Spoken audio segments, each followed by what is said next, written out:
A very good evening to you, dear viewers. This night we're going to give you the major report instead of deadline. This is because of circumstances beyond our control. Once again, good evening and welcome. Babatunde Bolatito is my name. The Nigerian European Union ministerial meeting scheduled to hold between July 1 and 2 this year in Abuja is driven to focus on critical areas of peace, security, trade and investment, humanitarian situation, science, technology, innovation, and digital transition. According to a statement issued by the delegation of European Union to Nigeria and ECOWAS, the meeting of senior officials of the Federal Republic of Nigeria and European Union will be co-chaired by Ambassador Janet Odisa, Director of Regions, Ministry of Foreign Affairs, Nigeria, and Mr. Matthew Brian, Deputy Managing Director for Africa Development, European External Action Service of the European Union. Other areas of focus and the wide-ranging discussions include cooperation on multilateral regional issues such as good governance, human development, health education, social protection and migration, energy climate change, and green economic transition. Nigeria and the European Union share a deep, long-standing partnership inspired by mutual values and interests, as well as support for multilateralism and rule-based international order.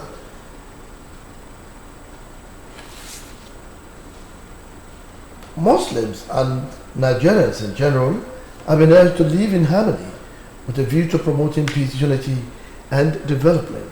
Governor Adeleke gave this indication at the 1447 Ijra prayers at the Osogbo Central Mosque. Saheed Adeboje now bring details. Regarding the Islamic New Year, Ijra 1447, Muslims across the state gathered to observe the 2 Rakat Jumat prayer, thanking Allah for preserving their lives. Speaking shortly after the 2 Rakat prayers, Governor Adeleke described Ijra as significant in Islam. The governor, who was represented by Special Advisor on Regional Integration, Mr. Kamaldeen Adekilekan, noted that the transformation of the state to an enviable height could be described as Ijra performed by the present administration. He implored individuals to imbibe the numerous lessons of Prophet Muhammad, which led to the movement from Mecca to Medina and give Islam a breathing space across the globe. He also saw the support of the people for the present administration. We have to endure, we have to support the government of the day, and for the fact that Muhammad Rasulullah did this, we that we believe, we that we supposed to follow the suit, even in the present regime. Speaking in an interview, the Permanent Secretary, Ministry of Regional Integration and Special Duties, Mr. Mudashiru Oyedeji, urged Muslims to remain peaceful and spread unity.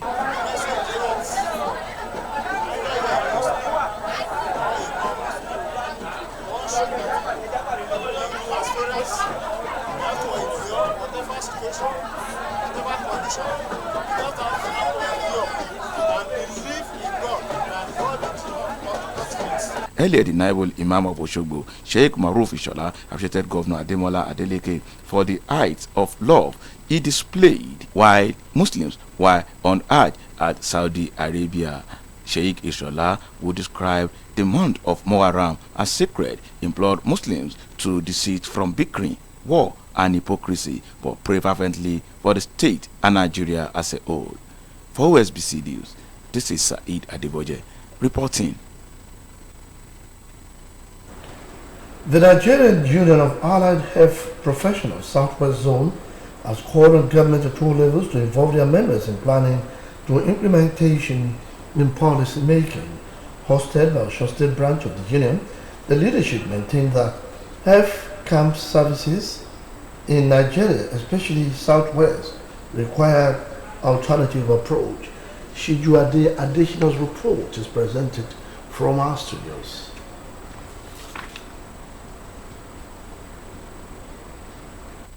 Health Professionals Southwest Zone rose from their 2-day zonal leadership conference and called on government at all levels to involve their members in planning to implementation of policies. Hosted by Osun State branch of the union, the leadership maintained that healthcare services in Nigeria, especially Southwest, required alternative approach. The leadership of Nigeria Union of Allied Health Professionals and stakeholders from Osun, Oyo, Ogun, Ekiti and Lagos states were at the Olukemi Kolawole Lake Resort Government Secretariat Osogbo to brainstorm on how to move the union forward and chart a new course toward the Nigerian healthcare system. Lecture on consultation, consolidation, confrontation as key to a successful trade unionism by Dr. Shotiloye gave members an insight to an appraisal of their job. Consultation is very key for any union leader at any level. You must be able to dialogue with your members, dialogue with the officers, and more importantly, dialogue with your administrators, your employers. If there is any issue, the best approach, first line of action is to dialogue. Don't look at confrontation first. When you dialogue, you get more, and there will be peace all around you. And what you get in times of peace is usually more than what you get in times of war. So we shouldn't always look at confrontation first.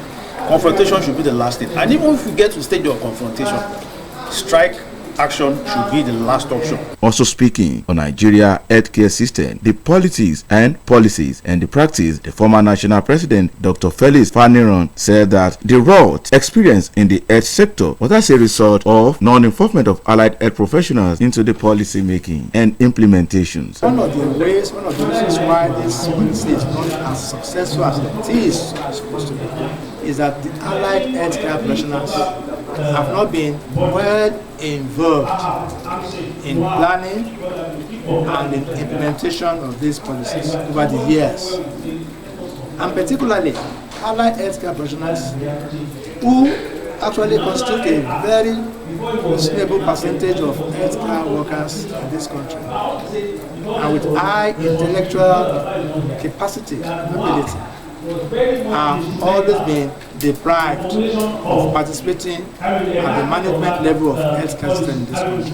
Reflecting on the essence of the zonal conference, the Southwest Zonal Coordinator, Comrade Morenikeji Olumuyiwa, noted the significant progress made in the nation health system, saying that challenges facing the sector require collective attention and action. Comrade Olumuyiwa, who described professional composition of the union as important in the health sector, called on all to work together to build a stronger and more resilient health care system. Leaders have been equipped to go back and engage their employers, the management, and to engage the state government. Our goal is to make the health sector better, and we are also appealing to the state governments in southwest region of Nigeria to do the needful by allowing other health professionals in our union to also be part of leadership in health sector. At the conference, members used the opportunity to ask questions that can better the lot of the members of the union.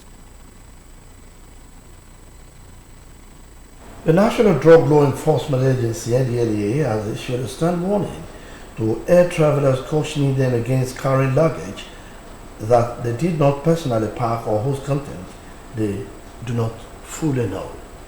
The agency's Director of Media and Advocacy, Femi Babafemi, sounded the alarm in a public advisory shared on his official X handle today. The statement followed a recent incident involving a traveler who was apprehended at an airport while attempting to smuggle drugs. According to Babafemi, the suspect admitted during the interrogation that the bag in question was not his and had been handed to him by someone else. The NDLEA spokesperson reiterated the agency's long-standing message that ignorance will not shield travelers from prosecution if they are found in possession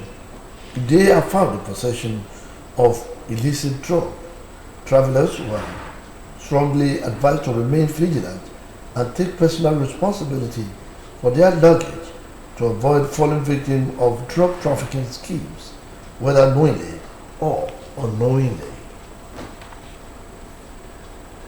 The Anambra State Police Command has arrested 10 suspects in connection with the murder of a prominent traditional title holder and community leader in Nemo Njikoka local government area of the state. The victim, identified as Chief Ogwezi Ozo Iya Lugo, was kidnapped in his community, and his lifeless body was later found in his farm after the kidnappers had collected 15 million naira ransom from members of his family. The State Police Public Relations PPRO, SP Tochukwu Ikenga, said the arrests were made by operatives attached to Rapid Response Squad, Aukuzu, as part of ongoing investigation in the incident. According to Ikenga, the suspects are currently undergoing interrogation and investigating information obtained during preliminary questioning. He said the next phase of the investigation will proceed as directed by the Commissioner of Police, Ikioye Orutugu. The murder of the chief sparked outrage and sorrow in the community, with the people calling for justice and a thorough investigation into the circumstances surrounding his death. Police authorities have, however, urged members of the public to remain calm to provide useful information. Now, welcome to our sports segment.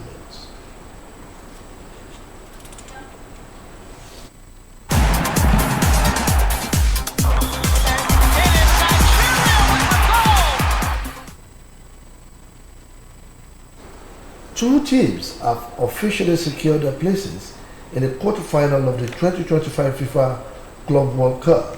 Palmeiras were the first to book their spot after edging out fellow Brazilian side Botafogo 1-0 in the tournament's opening round of 16 clash. The match remained goalless after 19 minutes, forcing extra time. In the 100th minute, Paulinho broke the deadlock with a brilliant finish after cutting in from the right, sealing victory for Palmeiras. The Brazilian side will now face Chelsea in the next round of the 2025 FIFA World Cup. The Blues confirmed their progression with a 4-1 win over Benfica in a dramatic encounter that spanned 2 days due to severe weather disruptions. The game played in Charlotte saw Reece James give Chelsea the lead with a second half free kick. President Donald Trump has said that the United States was not going to stand for the continued prosecution of Israeli Prime Minister Benjamin Netanyahu on corruption charges. According to him, the United States of America sent billions of dollars a year, far more than on any other country protecting and supporting Israel. Netanyahu responded on X, saying, "Thank you again, and promising that together we will make the Middle East great again." An Israeli court last week rejected Netanyahu's request to postpone giving testimony on his corruption trial, ruling that he had not provided adequate justification for his request. In one case, Netanyahu said his wife Sarah are accused of accepting more than $260,000 worth of luxury goods, such as cigars, jewelries, and champagne from billionaires in exchange for political favors. In 2 other cases, Netanyahu is accused of attempting to negotiate more favorable coverage from 2 Israeli media outlets. And that concludes the major report tonight. Please join us tomorrow at 12 for the midday news. And until then, I say good night.